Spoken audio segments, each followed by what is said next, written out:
Good morning, good afternoon, and good evening, and welcome back to the Macro Lounge podcast. This is episode 1 of season 2. How the hell we made season 2, Rachel, I do not know. But welcome back, everybody. It's lovely to see you all again. Obviously, just quickly, if you want to keep up to date with everything, do make sure you like and subscribe on both Spotify and YouTube. And that's all that stuff that I can remember because it's been so long since we've done that. So anyway, Rachel, lovely to see you again. I feel that I have been lonely and all by myself, and you know, it's taken me a while to get used to it. You know, there's been at least 4 weeks, and I haven't seen your smiley face, and it's a big step for me. I know, and we haven't been in daily contact. It's like sometimes it's every other day. I know. Weird. You didn't post enough food pictures for me to complain about. Well, no, you were complaining when I didn't post the photos, not when I posted them, because you want me to. That's why I said, yeah, that's why I was like, where's the food? Where's the food? But, you know, we know it was a very busy time, and it is good to be back. We've had lots of comments saying, when are we coming back? So, you know, we are. See, look, we told you we'd be today. Back.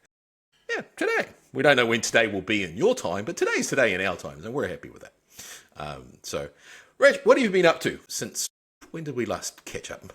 Must have been before Christmas. December? Yeah, it's been a couple of weeks. That's a whole year ago. Kind of. You know, we should have I've been in notes. 3 different countries. All on one day, half of them, I think. Yeah, 2 days. Actually, because, we're in Philippines for a week for a friend's wedding, and then Hong Kong to see my partner's family, and then day trip to China a few times. And the border security people were very confused, and they were giving me very suspicious looks. They were like, why is she coming back? Yeah, it's probably like, we don't see a lot of tall blondes come in and out. Oh, look, there she is again. It's like watching a tennis game. Yeah. It was more like I was going back and forward like 3 days in a row. And then one of them is like, because you have to say how long you're there for. I'm like, I'm just here for today. But I went across at like 7 o'clock at night. They were like, flying today. Yeah, I'm just coming for dinner. I would have been like, yeah, she's a drug mule. Pat her down. Just casual trip to China for dinner and then go home. So how did the annual bulking trip go? It was pretty good. Had a lot of good food. I probably didn't eat as much as usual because I've gotten better at pacing. The rule is when you're eating with Chinese people, or actually most like ethnicities, I think, because everyone I've lived with generally follows the same rule. If your plate is empty, that means that you need more food. So you instantly get people topping up your plate, and there's no such thing as being full. If you have a lot on your plate and you don't eat it, then you are being rude and you don't like the food. So it's a fine balance of getting halfway in between it and having like just 1 or 2 things on your plate and eating it really, really slowly. You almost have to go to practice beforehand so you can pace these things out. So you're like, okay. You have to look like you're eating all the time. See, that's what the chopsticks are good for, because especially for a Western person, you can look like you're really messing it up and you can struggle with it, and then they won't know. They'll just assume you're just, Oh, see, most people are impressed with my chopstick skills. They're usually I have quite seen your chopstick skills. They are quite impressive, I must admit. It's because I had to learn by it. So the way Ed taught me was he would take me to a restaurant that didn't do utensils. They only do chopsticks. And they would have the food, they would have the chopsticks, and if I didn't use the chopsticks, I didn't get to eat. And that sounds like torture. That's cruelty. I mean, it's effective. It's much like, teaching people to swim, right? Throw them in. Throw them in. This explains why my wife doesn't want to do swimming lessons with you. She's like, I know what she's going to do. No. I'm a much kinder teacher than Ed is. He's mean and sadistic. I am kind. And you were like Ed for a reason. So what else did you get up to? Like you spent time with the wedding, which I did see pictures of. That there was a very grand looking cathedral. I was like, shit, Rachel's taking notes. Yes, we did take notes. I'm still working on getting planning sorted because one said fiance is absolutely useless, so we still don't have a date, but we're getting there. We're getting closer. Well, it took him 9 years to propose, Rachel. I'll be retired at this rate. It's been an entire year, and I still haven't managed to get him to lock in a date. You know the answer to that. Pick one. There you go. Pick one, yeah. I just pick one, and then I'll just be like, here, pay the deposit. Yeah. And please show up at approximately 2 p.m. on the day in question, because, you'll need to be there. Yes. That's effective. We're getting there slowly, but we did take notes because they had it was really cool. the wedding was awesome. And then because, being in Philippines, they had like this awesome wedding package, and they had a big like screen, and they did a kiss cam, and they did like a shot cam. So it was really So what exciting. you're saying is we need to start planning for a tropical wedding. Is that what you're saying? But then that's effort to leave the country. True.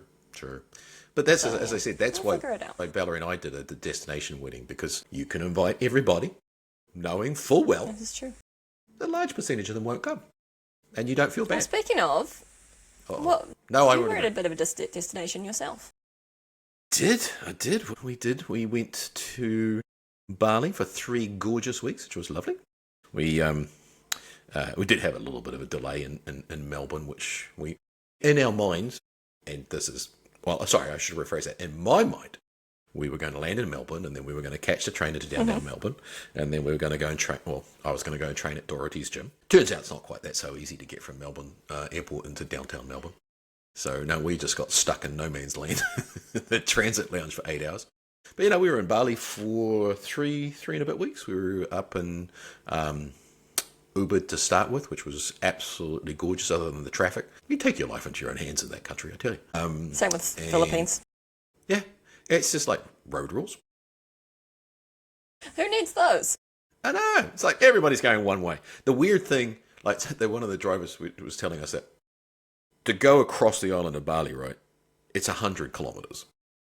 It takes 4.5. It takes 4.5 hours. You're like, huh? How? But no, it was great. We did Ubud for a while, and then we went down to Uluwatu, caught up with Fiona and her family in Ubud for a day. That was cool. She was over there as well. And then I really trained in lots of different gyms, which was actually quite fun. A little bit sticky, but it was like quite. It's like I know ICN's got the what's the World Champs, or the, what are they calling it? We were talking about that before. World Physique Games. World Physique Games in June. We were there in the rainy season, and it was sticky. One of the gyms I went to, Rendezvous, right in the middle of a rice field, which was awesome. But it was like 3 stories, mezzanine floors, no air conditioning, because there was no point, because one side of the building was just completely open. But what I really like, a lot of the gyms there were really, I noticed they were really full of focus around the whole.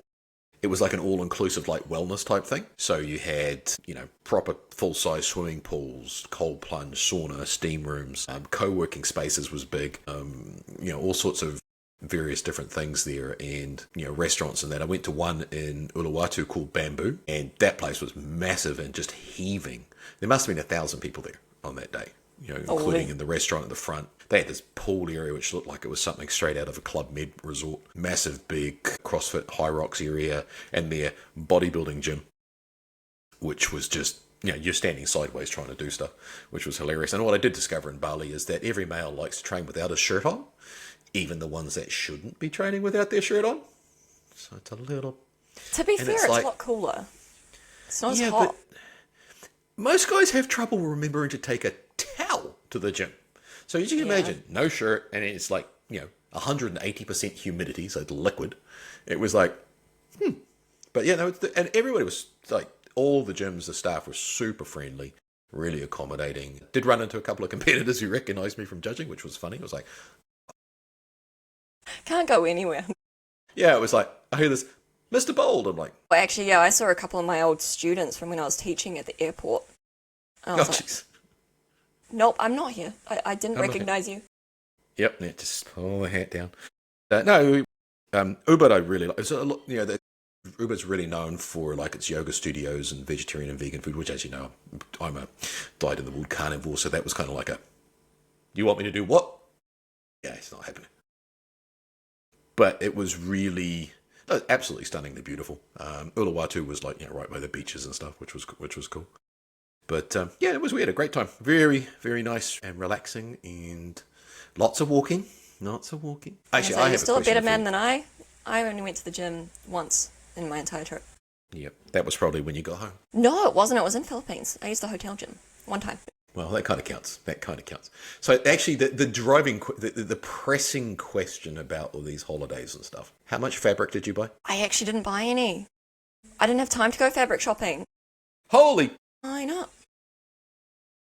It's the first time ever. First time. Well, we had to keep buying Ed new clothes. Well, Did he first of forget all, to pack? no, we did pack, but his clothes, he grows out of his clothes every year. I have the same problem. Sometimes When I for met good him, he was reason, size sometimes small. Now he's buying extra large. And then he didn't actually have a good blazer to wear for the wedding. And he didn't have his pants didn't fit him properly either. They were also getting a bit small. So we had to buy him new pants. And then I think we had to buy him some new shirts because the shirts also weren't fitting. And what else did we buy him? Oh, we had to buy him board shorts because it's been about 2 years since he's actually fitted his board shorts. So most of the shopping was done by him. Right. Okay. Well, I'm basically, the mother taking child shopping. I only bought 2 T-shirts while I was away, so I'm taking that as a win. And as per usual, let's just say Asian XXL is not the same. No, I have the same issue. My clothes don't really fit me over there. I did get this really cute T-shirt. It's very cute. But yeah, like shoes, I don't fit. They only sell up to size 8 in women's. That's it. I'm size 9. The struggle. Typical.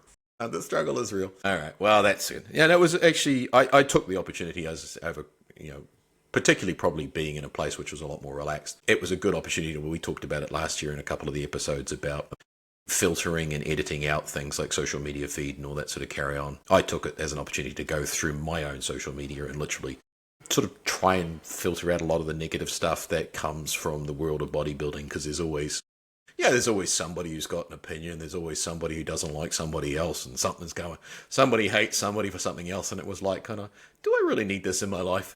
Nope. And that was I actually literally sat there by the pool and Ubered, which is just nothing but surrounded by forest, and just feels like, what are you doing? Just getting rid of some shit. So, but we're all back now, and we're all working. Last year was a really interesting year, 2025. I mean, from the podcast perspective, we did a lot of stuff around education, which was really good, which will obviously will continue this year, but slightly different slant. What was your highlight for last year, Rach? What did you enjoy the most about all the stuff we got up to, other than being the 2-time reigning champ? I was going to say that double pro card was definitely the highlight. That was probably my favourite day of the year. Well, yes, it was a pretty good day. It was a pretty good day. Honestly, other than that, I was basically working. Oh, okay. Other than that, the highlight was my kitten. Which is not so much of a kitten. I mean, I know it's still a baby, but how much does he weigh now? 7 kgs, nearly. So I weighed him at 6.7. It's a good thing you didn't take him to Asia with you. He'd been massive. Yeah, he's just a baby, though. He's just a baby. He's actually been a bit naughty lately. No, okay. Teenager. He's a teenager now. Teenage years, yeah. He's been sneaking out at night. We need to get him a cat door, but that's okay. But yes, getting my kitten was probably the other highlight. What about you, Chris? Yeah, I would have to say the double pro card. That was from a coaching and more from a personal perspective. Actually, it was just really cool to see you get what you'd been working towards. I would actually say probably the highlight was above that was, I thought, the package that you brought into the pro show in Christchurch at the Oceana. I was really, that was like a professional one. I thought that was, between the package that you presented there and probably a combination from me personally between what Fiona brought to the stage in Italy and then also Natalia at the IFBB Nationals. But, competitively eyes those. But, from doing the podcast, I thought I really liked as we found our way doing this. Actually, it's quite interesting. Like cool. Go back through some of them and go, that was rough. Through as we found our way, and then also bringing other people into the mix. I thought that was a real good learning curve. You know what I mean? It was just fascinating having these people with different, who I thought we had an understanding of, or who I knew on some level, and just to see them sort of open up in different ways and to give us a really unfiltered view into how they work and their personalities. That was really fun. And who knew we were going to be in the top 3 in health and fitness podcasts in Australia and New Zealand? I was like, well, apparently we said some stuff that was effective. Well, actually, I was going to say, the other highlight would probably be at, I think it was at Oceania, when we had so many people, even Nationals as well, when so many people were coming up to us saying, hey, we listened to the podcast, or like, oh, I remember you said that on your podcast. I'm like, oh my God, you listened. So that was really cool. That was another, like, what? People listen to us? What is happening? But you know, looking forward to this year. I think, yeah, this year's going to be, because we've got more experience now, we are older and wiser. So we've got some exciting things coming. I don't know about wiser. Yeah, not about wiser. Yeah, you might be wiser. Depends. We might both be medicated by the end of the year. We may. We'll find out. Anyway, we will find out. Yep. We're awaiting results. So what else? What else are we going to talk? We're going to talk about a couple of things going on in the current world of bodybuilding. I guess probably the thing people are talking about most seems to be the chatter on the Reddit and social media, etc. Is some of the pros that are coming either out of retirement or changing divisions within the IFBB to compete at the IFBB Pro League, to compete in the pro category of Fit Model. That's going to be pretty. There's been a couple, I think 2 or 3 just in the last couple of days that have announced it. I'm really excited to see Janet Lew back because she was always like. So the main ones, I think, I'm going to just say it to people so that they know who we're talking about. So the main ones who have announced they're coming back into Fit Model. So we have Janet Lew, who was 2020 Miss Olympia. We have Jessica, I can't remember her last name, but she was Masters Olympia champion 2024, I believe. Yeah. And she's amazing. I love her physique. And Lorna Dunbar as well, who I think is a really good fit for Fit Model. And she does tend to do that stallion pose a lot as well, so I think that'll be quite a bit easier for her to change over. Yeah. So yeah, those are probably the main 3. There's a lot of controversy about it though. A lot of controversy. But, I mean, the rules in IFBB have always been, if you win your pro card, you can compete in what division you want. You don't have to re-qualify as anything, so that's why you've seen, say, physique guys move into classic, or classic guys move into 12, or go vice versa. Yeah, it's a tough one, I think. Okay, I understand something like Janet, because she has technically been retired for several years. She got to the top. I think she saw the writing on the wall where the physiques were going. That was her year, after being second so many years in a row. 2020, and I think she made the right decision to not defend the title at the time. So I think she's got, like, people talk about Ashley being the role model, if you like, or the prototype for Fit Model. I would say 2020, maybe 2019, Janet is probably the architect. I can't speak English. To me, she's probably the one that when you look at it, you go, yep. So yeah, well, I was surprised they didn't use that, but maybe too recent. But yeah, she everyone has always said she has the model look. That's what she's known for, the model look.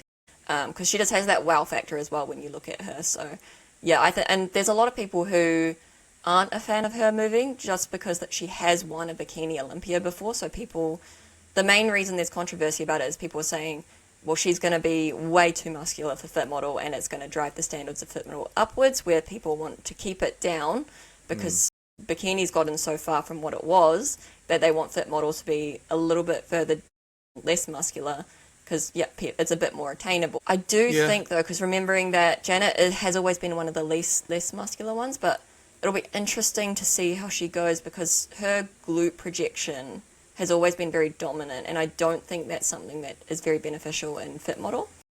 So it will be interesting. Her posing and her stage presence, it's like she is if there's anybody in the pro ranks for Fit Model that wants to look at how you should be on stage, it is Janet. She just, she owns the stage. It's like when she's out there, her posing is on point.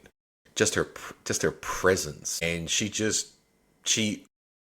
oozes what it's supposed to be. So that's going to be interesting. But as you said, a Bikini Olympia champion stepping, I'm not going to say down, but let's say stepping aside to a different class. It's going to be interesting. But I think there's been long enough now between when she competed last, so I wouldn't expect her to have improved her muscle mass, shall we say, because she hasn't been training to be a competitive bodybuilder. So it will be interesting. The downside is with Janet is when she is not 100%, as has been proven in the Olympia before, she tends to get a bit softer in the glutes and the lower glutes and sort of flattens out. So if she's trying that's to probably balance a good thing that in conditioning game, it is. But if you look at some of her, like 2000 and I can't remember off the top of my head what year she came second Like she was basically like, she was always the bridesmaid, never the bride type thing. But the couple of years when she sort of fell off, it was like, I remember going to the Olympia in 2015, and everybody was kind of thinking, this is when she's going to do it, and I think she ended up coming fourth. And that was literally because her lower glutes she was just a little soft, a little watery, and they just didn't pop. So it's going to be interesting if she's coming in for that slightly softer look to see how she balances that. And that was in the era where they weren't looking for the level of fullness and the muscularity that the girls have now. So yeah, that's going to be really exciting. There's a couple of pro shows coming up for Fit Model. We've got from New Zealand, Chantel, I think she's doing the New York Pro, is that right? Yes. That'll be cool. I've been really excited to see how she stacks up there. She's got beautiful structure. I believe Lou is competing as well. I don't know what show, but I believe she said she's competing this year. Yeah, so there's lots of exciting stuff going around in there. But yeah, I'll be interested to see how Jessica goes, because Jessica has a bit more muscle, but I do think Lorna's a good fit for Fit Model, Lorna Dunbar. I think she definitely is suited for it, but there's two ways they can go. It'll be interesting to see with the pro shows. Yeah. So I've always said there's kind of two ways they're going to go for the Fit Model look, and that will be solidified through these pro shows. One is that Janet Layug model look, which is a little bit more petite. The other is, I use Faithlyn Durla as an example, so you can look her up. She's got more of a fuller sports model type look. It's a lot more athletic looking. It's a little bit thicker. Like, it's not necessarily super muscular, but it's like that. It's almost like a ICN sports model type look. It's fuller, bubblier. So those are the two types of look they could go for. But it depends on which way they run. And I think, one of the interesting things is with the Fit Model technically supposed to be obviously a lot less muscular, a lot, just conditioning, all that sort of carry on. The struggle I'm having is how do you improve that in going to the pro level where, like we had this issue with the ICN Pro show when we brought you in, we were like, you're a pro now, you have to be better. And better is better conditioned, a little bit more, not necessarily much more muscle, but a little bit more better conditioning and all that sort of carry on. If they reward stepping it up in the pro level, are they then stepping away from what Fit Model is supposed to be? With the ICN Pro show, you got penalised for being over-conditioned. And we were like, fuck that up, but, take it on the chin. So I think with the Fit Model, that's going to be really interesting. It's like, is it then going to be somewhere in between the pro division for Fit Model? Is it going to be somewhere between the NPC and IFBB Pro League Bikini? So it's like, we're not going to know until they start doing these pro shows. And we're not really going to know until they get to the Olympia. Yeah, I think the key will be for Fit Model is not being too developed through the glute ham tie-in. Because if you don't have that development there, you cannot have the tie-ins. And I feel like that's something, if you have tie-ins, I feel like that's something that will be quite heavily penalised, just because that's probably the key defining difference between the back pose and Bikini versus Fit Model. So I think it will be, Fit Model girls need to very much focus on their anterior chain rather than posterior. So very much that front pose, you need quad development. If you don't have the quad development, that front pose, it doesn't quite pop as well. It's not as impressive.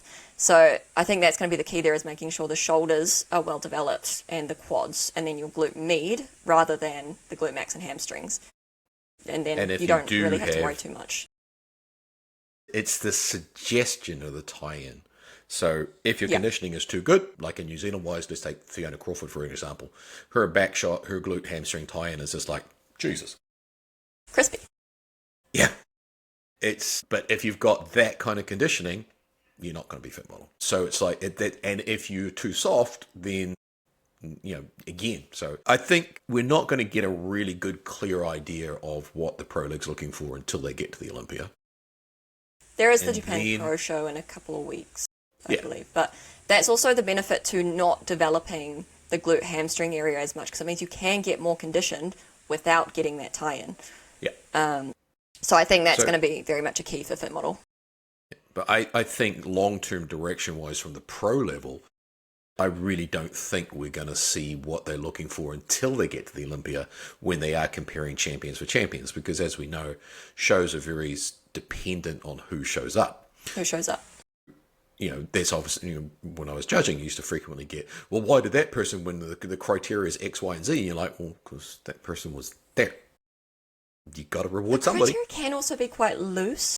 Like, it is a little bit loose sometimes because it depends on what federation you're in as well. But just judging by IFBB trends, if you followed the criteria very literally, it's very much not the look that's rewarded. It's more like a guideline, I would say. Well, the you have to look Americans at the trends. Yeah.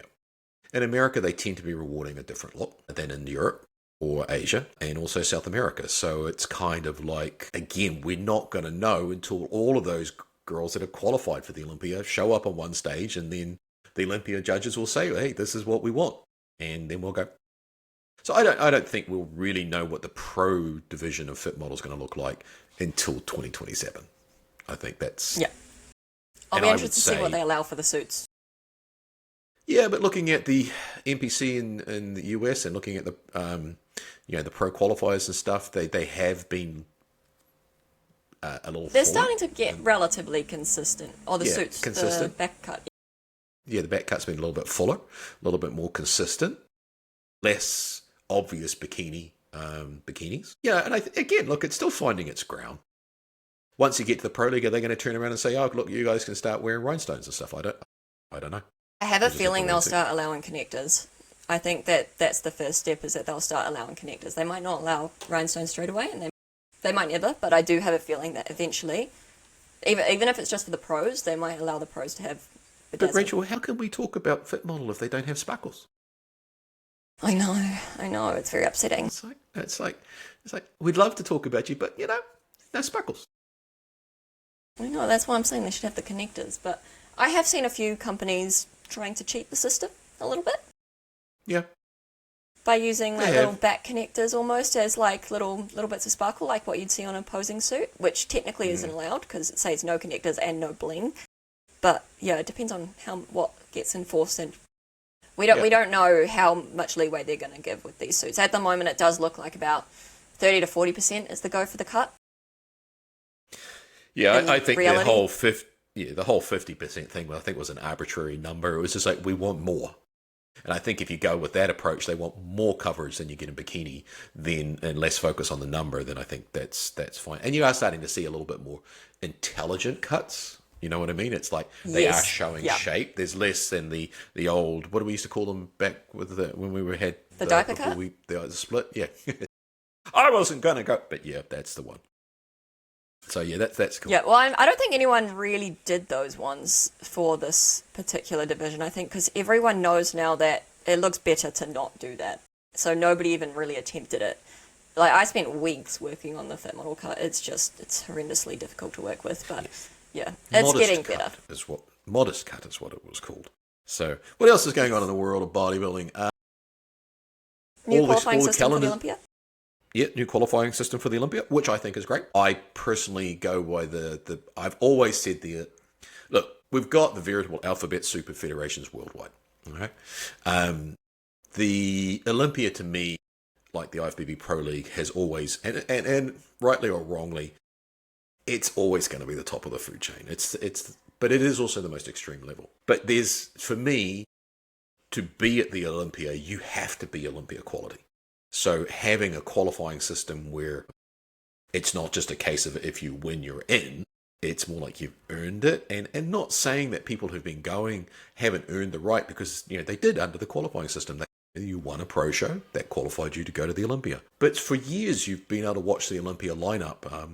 Not so much in bikini. Bikini, you could probably argue that probably the top 15. Standards are pretty consistent. Standards are pretty high. And then from 15 to 25, pretty good, like world class. And then from 25 on, you're kind of like, you're good, but why are you there? I think this year, or last year, 2025, I don't think there was anyone that I saw that was like, why are you here? No, but there was definitely, you had your ones that were clearly running for the title, which if you're going to the Olympia, right, that's what you're there for. So to me, the Olympia should always be the best of the best. So putting in this qualifying system means there will be less competitors. There will be, in theory, they will be of a better quality. Not saying that, like, anybody who qualifies for the Olympia is elite. They are world class. They are pretty freaking good. But when you look at the open in particular, and even the classic bodybuilding, once you get outside the top six, it's like... Yeah. Yeah. So I actually quite like it. I mean, a lot of people didn't like it, and I was like, yeah, but... Well, I think it does very much disadvantage everyone outside of the US. Yeah. No, it will do. Other than the ones that are what you would call Olympia challenges, like pushing for the Olympia title. But it's still like a lot of people can't afford the 10 to 20 grand to go over to the US to then do a qualifying run. Because you still have to do minimum 2 shows to qualify. Well, you have to win. Unless you win a certain, like, particular shows. There's, 4 shows that if you win, you just get a straight qualification, but... Yeah. And those are the shows that I think should be straight qualifications. But again, I guess it's like, what is the Olympia supposed to be? And the Olympia is supposed to be the pinnacle. And to go to the pinnacle, you should be the best.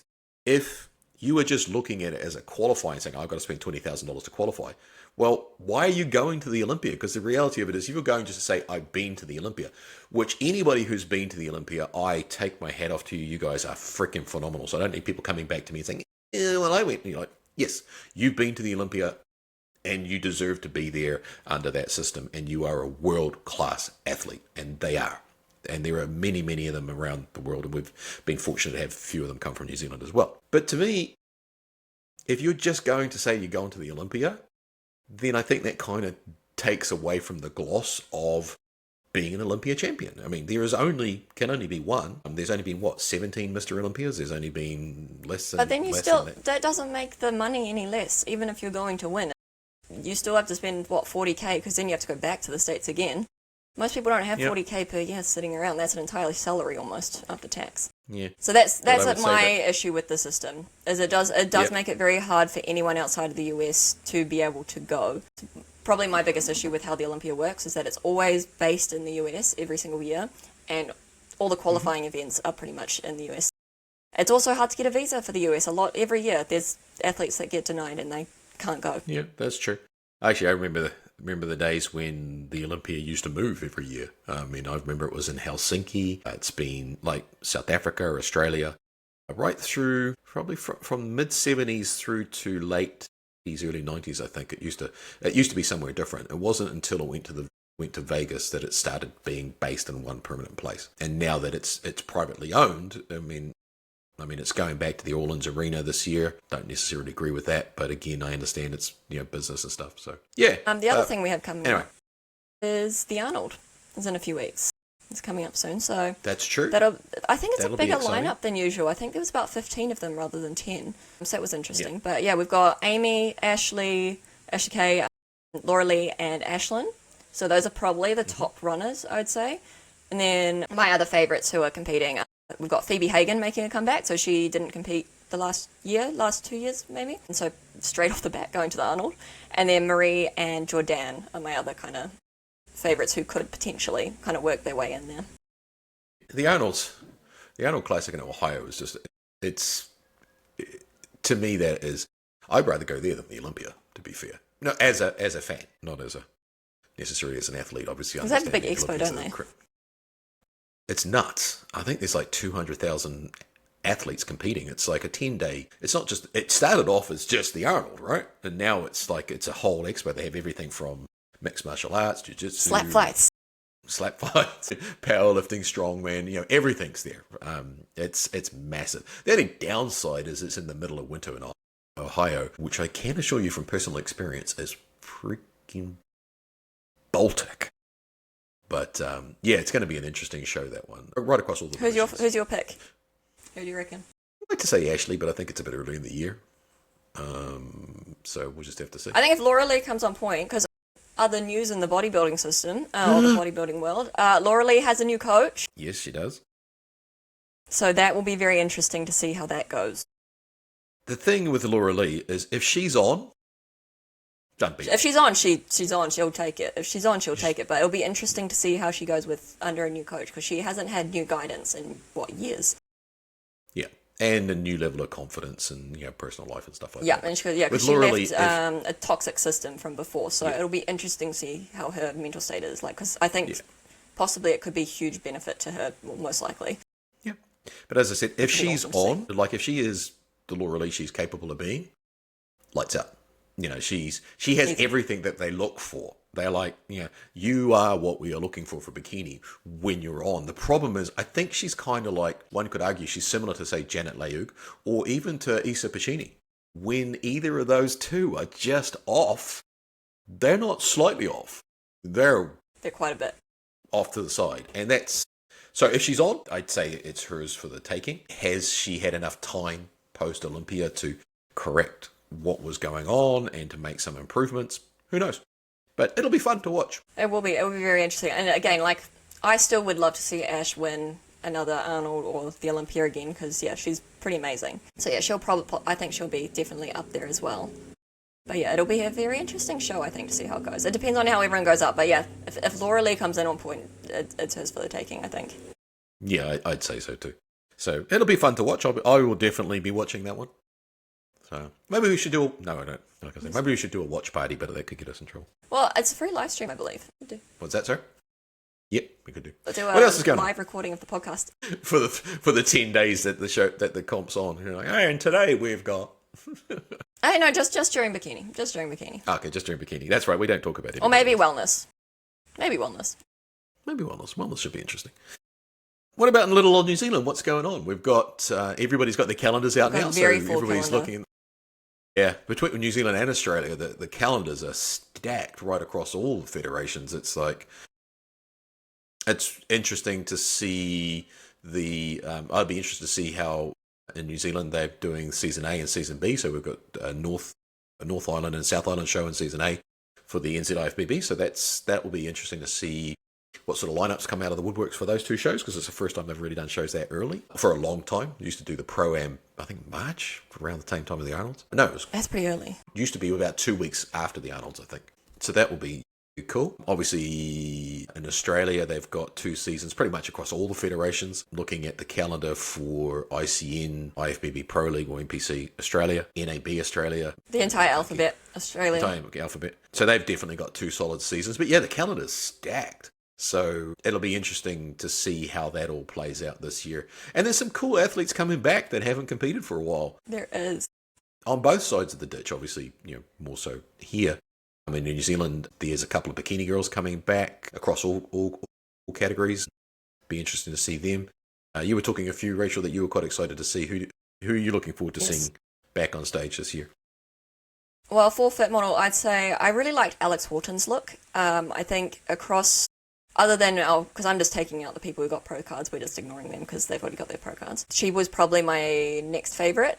And then it'll be good to see if Sarah comes back, how she goes. Those will probably be the top picks from the lineups of last year. But I know there's a lot of bikini girls who are moving across to Fit Model. I think seeing Chantel and Lou move across, who were top placing bikini girls, move into Fit Model kind of gave people the realisation that, hey, this isn't actually just a train for a few weeks and then show up to a show situation. It's actually... like most girls in bikini in New Zealand should be in Fit Model. Yep. Bikini, obviously Natalia. Natalia's like she's the main one. Yeah. She just blinds me to everyone else, I think. Wellness, Shanna Solomon. Yep. And then potentially if she does figure, she did really well in figure as well. But I do think she suits wellness more with her quad. Yeah, I don't think Shanna's figure. Yeah, definitely wellness, and yeah, her conditioning's just getting better and better. So that's always been one of her issues. But yeah, I think Fit Model, there's a couple there. Also, obviously, ICN, there's a couple of new people coming into that. I think there's some really good wellness girls coming in. I'm interested for wellness because now that Grace and Brooke both have been taken out of the equation, it's going to be interesting to see who comes next. I think the other champions we had from last year were Grace and Amy. Those would probably be the next 2 at the top. Both need to improve on their condition, but I think those would definitely they're up there. Like, if they can come in condition, especially Amy, she has so much size. I think she can demolish if she comes into condition. Yeah, we've got Shelley Blackler is coming in to do ICN Wellness this year. She will be interesting. Oh, she's doing ICN? She's got the shape. Yeah. That will be very interesting. I think she will do very well because she will bring condition. Yeah, she's got the muscle shape and the muscle belly. It's just bringing the condition in. So I think she'll be a front runner. Be interesting to see how she goes. Just putting pressure on her now because now she has to do it. I do think it seems like they're rewarding more almost like a balanced quad to glute ratio rather than glute projection in ICN wellness. It very much seems like they want the glutes, the hamstrings, and the quads to all be balanced. Yeah, it seems to be with each more, other more rather symmetrical. than There's less of the between those three muscle groups. Yeah, there's less. But of no the projection of any variation one of those muscles. Yeah. Yeah, and I think that's where Shelley will do really well. Yeah. Who else have we got coming in this year? There's a couple of interesting bikini ones coming through that will be interesting to see. And then if they come back, like I'll be interested. Like so probably the top picks based off last year. Daphne, who did Taupo, she's got beautiful shape. She won the Taupo overall. Tasha, obviously, if she comes back, always stunning, and same with swimsuit. Although Tasha, I still think if she just needs a bit more size, then she'll be perfect for sports model. And then Tasman, Aisha, Hayley. So we've got a few still running in bikini, which will be. There's a few coming back in, which is good. We've got. I'm really put her under pressure. I'm really interested to see how Jolene's going to stack up in bikini in ICN because she's got a very, very strong silhouette, and so I think that's going to be an interesting one. No pressure, Jolene. And you'll see this when you watch this on YouTube because I'm not going to tell you I told you this. No pressure. She's going to kill me. There's interesting to see, and I think, look, I said all through last year, like unabashedly IFBB Pro League from the pro level, I'm always going to say that's the creme of the creme. But I'm really interested to see now that as the quality of all of these federations across New Zealand and Australia is improving, I think you're seeing an increase in the competitiveness. It's like when you see there's less of, oh, you're not competing in NPC or IFBB, you're like, it's more like, hey, that's an alternative. That's an option for me because I want to be competitive in that thing. And I think as we're seeing the quality come up, that's just going to bode really well for all of the federations across 100%. New Zealand and Australia.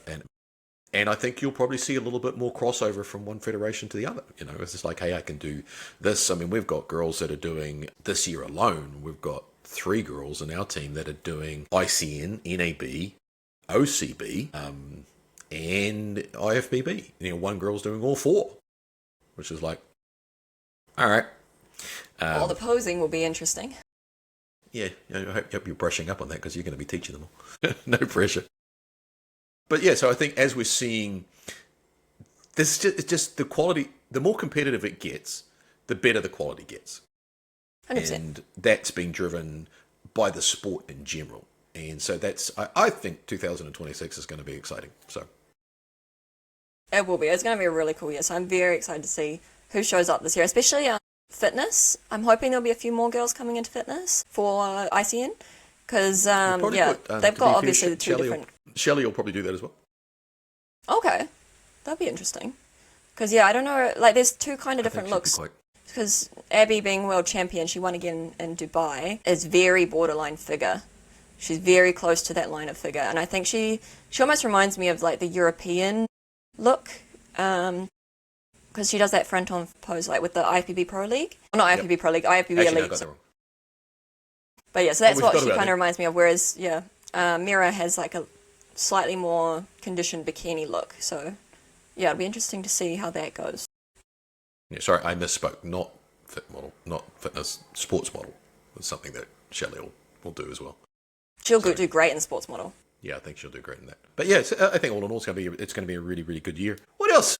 What else have we got going on, Rachel? You had lots of notes. That pretty much is my notes, I think. Did we cover all of the notes? Things coming up. I think we did. I didn't have that many notes. So, we did have a few questions. Yes, a few questions. Or like not. Sorry, no, it wasn't questions. It was submissions of things you wish people had told you before you started competing.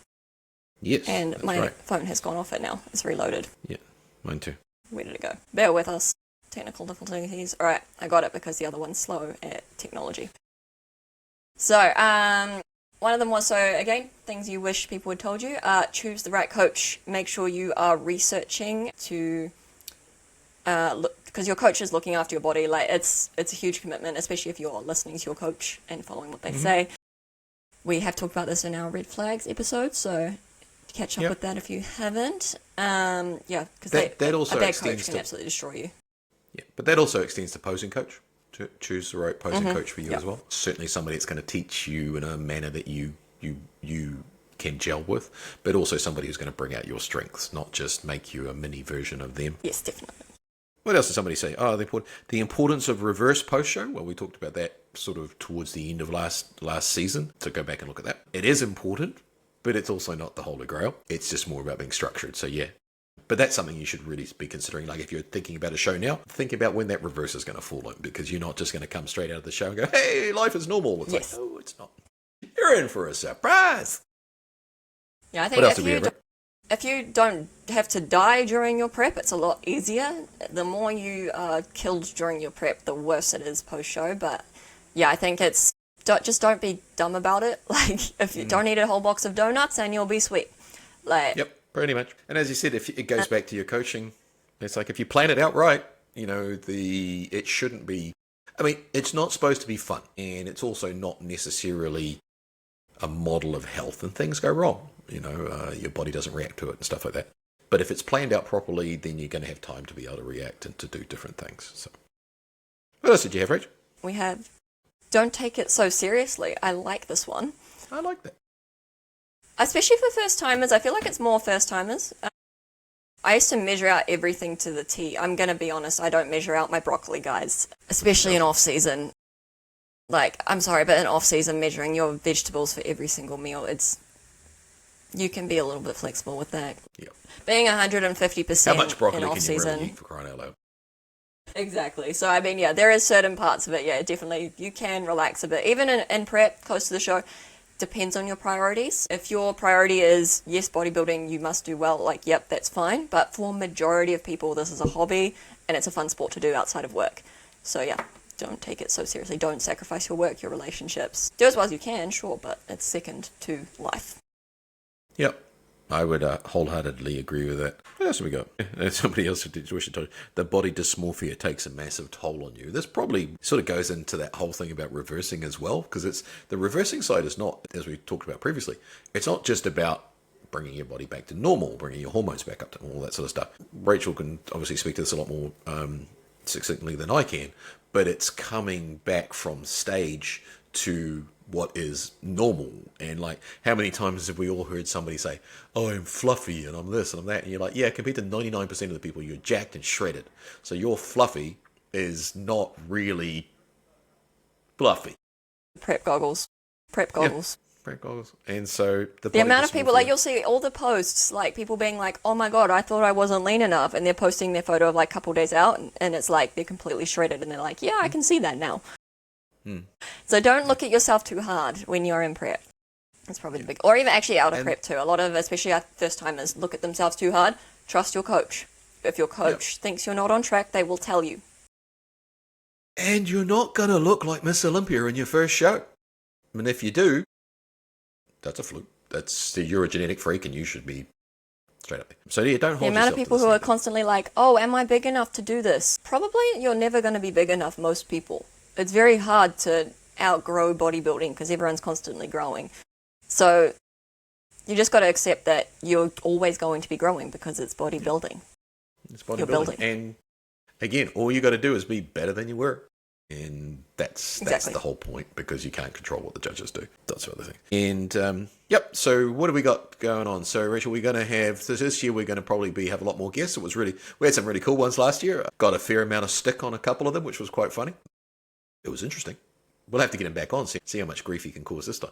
So yeah, we'll be getting various different people on from various different backgrounds. Obviously with still a slant towards primarily the female classes, different coaches, different people from different backgrounds, different doctors, different medical professionals, all that sort of carry on. But if you've got any ideas of somebody you'd like us to talk to, or you'd like to hear from, drop us a DM through Instagram.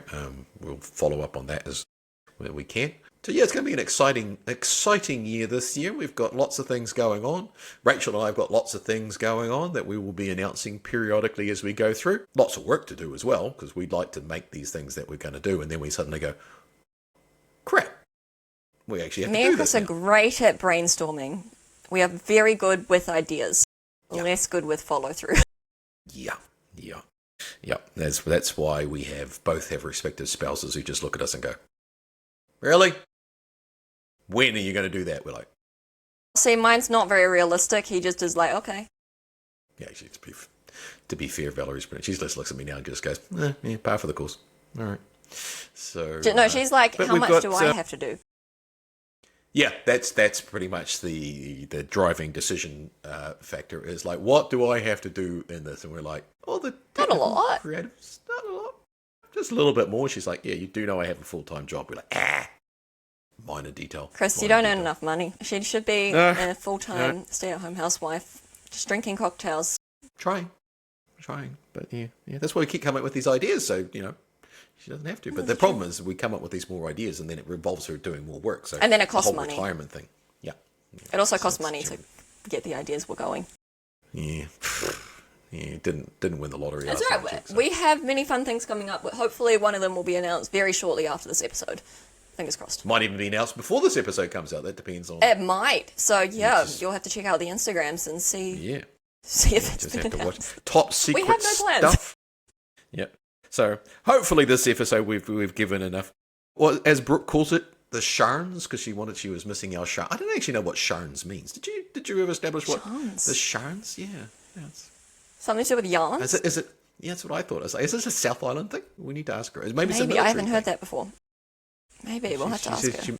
She missed the sharns. So Brooke, if you can explain to us, uneducated, or if anyone knows, give us a comment. Yeah, we'd love to know. I mean, I'm suspecting it's a southern thing. I'm not sure. Possibly they're a different country. Yeah, that's true. I do take my passport when I go down there, just in case. It's a different breed down there. They're all crazy. Ooh, harsh. You can't say that. You did crazy in a good way. You've had crazy good in a success good way. down there. Okay, all right, that's good. I have, nice. but they're crazy in a good way. That's why we get so many good figure girls and stuff coming out of South Island.